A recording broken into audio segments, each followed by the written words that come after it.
Good morning, I'm Bailey Martin alongside meteorologist Mary Ellen Pan with a check on that storm team forecast with the snow here, Mary Ellen. Again, right? Yes, yeah, it's coming down in most locations. If we take a look through our effort of Skycam, you can see it looks pretty nice there with the lights there lit up. It looks like a winter wonderland, but it is blanketing the roadways, the sidewalks, the rooftops, so it is still coming down. However, as we take a look at Storm Team Live Radar now working live local 8, you can see where we're getting a little break from the steady snow across Franklin County, portions of western Adams County, Cumberland County, even Mifflin County. Most of it is falling to the south and east of Harrisburg. Now, as I zoom out, there's an area of low pressure that's strengthening off the Carolina coast, North Carolina and Virginia coast, I should say, and there's a lot of moisture. So the question is, how far does that moisture make its way into the area? How far west? I think right now the best chance for seeing additional snow will be in our eastern counties, and that lines up with the National Weather Service winter weather advisory that has been issued, is in effect until 3 o'clock this afternoon for Lebanon, York, and Lancaster, and that's where you'll find higher accumulations. The other thing we're dealing with is low visibility. You can see it's down to 1.75 miles in Harrisburg, 1.5 miles in Carlisle and in York, down to 3/4 mile in Lancaster. So definitely use caution, allow for some extra travel time. We're hovering a little below freezing in most locations, 30 in Carlisle, Harrisburg, Lebanon, and Lancaster. And your next 12-hour forecast shows snow showers will continue for most locations until about 10, 11 o'clock. In our eastern areas, though, could continue or linger into the early afternoon. Then we'll see the clouds hanging around and slowly breaking up towards the evening. Temperatures will only move a few degrees today. We'll see highs right around 32, 33 degrees. So I'll talk about how much snow we could get and the Arctic air that is going to head our way coming up in my full forecast. All right, thanks, Mary Ellen. And speaking of that snow, we want to show you some of the roads around the Susquehanna Valley this morning. You're looking right now at the South Bridge in Harrisburg. You can see cars moving kind of slowly there. Snow is covering the road there. Here's I-81 and 78 in Lebanon County. Looking a little bit better there, although you can definitely tell that snow has fallen. That looks like those roads have been cleared, but of course, we want everyone to be careful out there. In Lancaster County, around the 222 and Route 30 interchange, snow covering those roads over there. Traffic moving pretty slowly through there, as we just saw. There's also a disabled truck on 581 in Cumberland County. This is eastbound at exit 5 for US 15. Seems like people are getting around there just fine. The slick conditions yesterday meant trouble on the roads. Take a look at this. A tractor trailer overturned on Route 283. That crash shut down the highway to one lane and backed up traffic. And in Berks County, state police are investigating a 12-vehicle crash. Troopers say there were 4 commercial vehicles and 8 passenger vehicles involved. It happened just before 8 yesterday morning. State police say the crash closed a portion of I-78 in Greenwich Township in both directions, but it is back open now. And with more snow expected today, we turn to PennDOT to learn what you should do if you spot a crash or are involved in one yourself because of those slick conditions. News 8's Taylor Hess has what you need to know. PennDOT says if you come across a crash, it's important to stay focused on the road and avoid slowing down to look. Because if somebody in front of you stops, you may hit that person, and that's when we end up with secondary crashes. But if you find a safe and non-icy place to pull over, help out and call 911. Well, if you have the opportunity to pull over safely and see if you can render any assistance, that'd be great. Make sure you call 911. Don't just assume that somebody else has already called 911.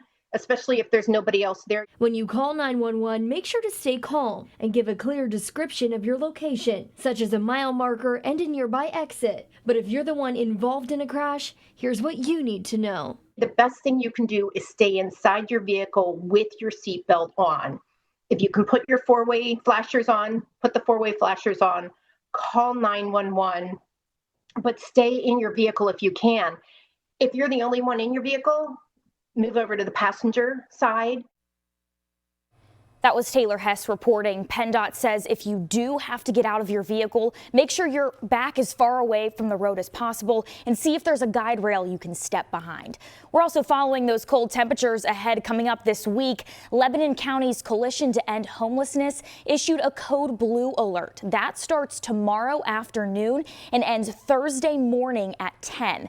The alert allows more people to find shelter during the bitter cold. And as we continue to track the snow, you can be the first to know when it's wrapping up. Download the WGAL app and turn on push alerts for the latest from the storm team. You can also use the interactive radar on the app and online at WGAL.com.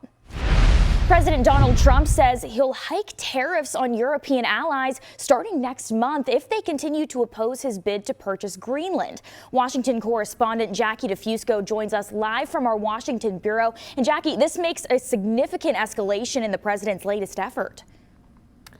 Bailey, that's right. This weekend, we saw President Trump turning up the economic pressure in his bid to try to acquire Greenland, and he still has not ruled out potentially using military force, despite warnings that that could undermine the NATO defense alliance.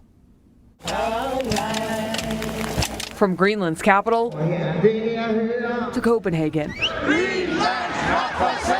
hundreds took to the streets on Saturday to send a message to President Donald Trump. So Donald, we don't want to be Americans. We are Greenlanders. So far undeterred, President Trump said in a social media post Saturday that 8 European nations will face a 10% tariff on any goods sent to the U.S. starting on February 1st, further increasing to 25% in June and payable until, quote, a deal is reached for the complete and total purchase of Greenland. The president reiterating his longstanding view that acquiring the strategically located, mineral-rich territory of Denmark is critical for national security. If we don't go in, Russia's going to go in and China's going to go in. And there's not a thing that Denmark can do about it. The president of the European Commission writing Saturday, quote, tariffs would undermine transatlantic relations and risk a dangerous downward spiral, adding Europe would remain committed to upholding its sovereignty. This as troops from several European countries have arrived in Greenland in recent days for defense training. And as President Trump's calls to take over Greenland, potentially through military force, face bipartisan backlash on Capitol Hill. It would probably be the end of his presidency. Most Republicans know this is immoral and wrong, and we're going to stand up against it.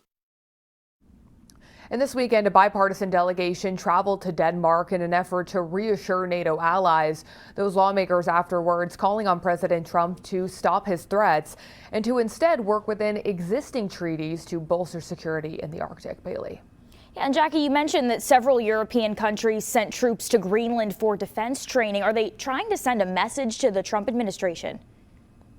Well, Bailey, many definitely view this as an effort to show European unity, to signal that Europe can beef up security in the Arctic region without a U.S. takeover of Greenland. One Danish general who spoke to the Associated Press over the weekend did insist that their goal is not to send a message to the Trump administration. It said that American forces have also been invited to participate in the operation in the coming days. That general also said that he does not expect the U.S. military to invade Greenland, although he did also say that Danish forces would be obligated to respond and to fight back if ultimately the president decides to do so. The White House said earlier in the week that these troop movements have not had any impact at this point on President Trump's decision making or his push to acquire Greenland. Back to you. All right, thank you very much, Jackie.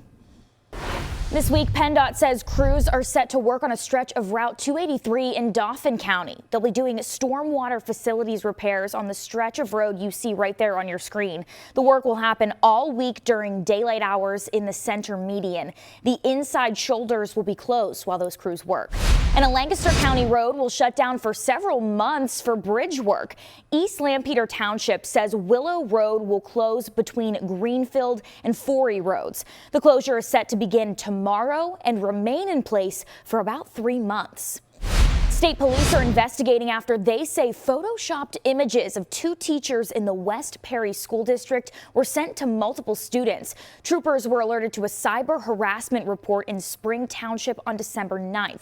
We're still working to find out the nature of those images.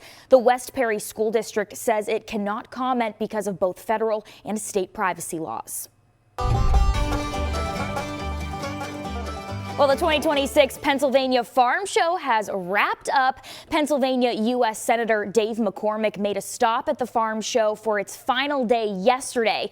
He took part in a roundtable with farmers and agriculture leaders and also toured the complex. You always see how important agriculture is to Pennsylvania. And this is an opportunity to celebrate ag in Pennsylvania. It's an opportunity to understand the issues. It's an opportunity to reinforce and thank people for their leadership. State Agriculture Secretary Russell Redding spent a lot of time this week at the farm show. News 8 Today anchors Matt Barcaro and Caitlin Smith spoke with the Ag Secretary, who says he always leaves the farm show feeling optimistic about the state of agriculture in Pennsylvania. We are challenged every day, by weather and markets and people and all of that stuff. But, it all comes together. We have this long view in this business. They persevere through it. And we get a chance to sort of see that resilience and the grit that really is the heart of this industry. Redding says events at the farm show complex generate $300 million each year. He says $80 million comes from Farm Show Week alone. Redding says this year, 38 counties were represented at the show, and an estimated 500,000 people visited the event. And News 8's Ryan Argenti and McKenna Alexander took part in the milkshake competition yesterday. The theme was Stars, Stripes, and Shakes in honor of America's 250th anniversary, and so they created an apple pie shake. News 8 couldn't quite get the win, but McKenna and Ryan said they had a lot of fun. And ahead of the nation's birthday, America 250 PA launched its kickoff tour with an event in Lancaster. The event recognized Lancaster County's unique history and the role of Pennsylvania in the 250th celebration for the country. We are ready to showcase this Commonwealth, these communities, to the rest of the nation and the world as the world descends here, for 2026.